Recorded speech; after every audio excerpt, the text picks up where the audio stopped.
Le nombre de divorces n'a jamais été élevé que ces dernières années. Face aux aléas de la vie, à l'arrivée des enfants ou au changement de mœurs, faire durer son couple n'est pas une mince affaire. Alors que faire? Voici quelques conseils pour y parvenir. Et si c'est la première fois que vous êtes en train de tomber sur cette chaîne, je vous invite juste à cliquer sur le bouton s'abonner afin de vous abonner et activer la cloche de notification pour ne rien rater. Alors, nous devons comprendre que l'idée d'un couple solide et durable qui traverserait les âges de la vie est le rêve de beaucoup d'entre nous et continue de représenter un refuge, une sécurité d'un monde devenu complexe et menaçant. Lorsque le temps passe, plusieurs cycles de vie exigent naturellement une adaptation. À ces moments charnières s'ajoutent les aléas extérieurs. Alors que faire? Premier conseil, s'aligner avec l'autre. Il est primordial de partager la volonté de faire durer son couple. Difficile en effet d'avancer si les deux pilotes ne sont pas d'accord quant à la même destination. C'est capital de se mettre en accord quand il s'agit d'un couple qui veut vraiment durer. C'est très capital. Nous abordons le deuxième point.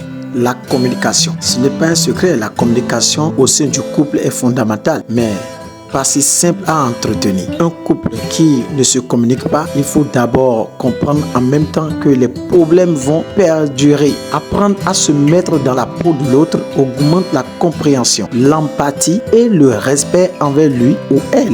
Parler de ses émotions, de ses besoins, plutôt que d'accuser l'autre. Voici l'avant-dernier point, les projets communs. Construire des projets, le voyage, des travaux, loisirs, etc.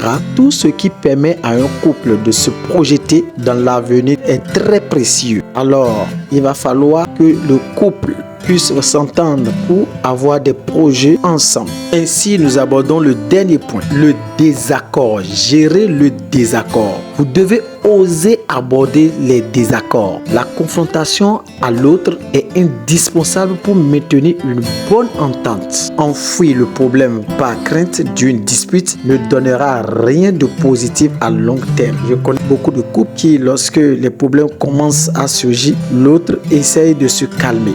Non, vous devez oser aborder les désaccords, mais avec plein de sagesse et plein d'intelligence et dans le calme. Que Dieu vous bénisse. Si c'est la première fois que vous tombez sur cette chaîne, n'oubliez pas de vous abonner et de partager afin de soutenir cette chaîne. À la prochaine.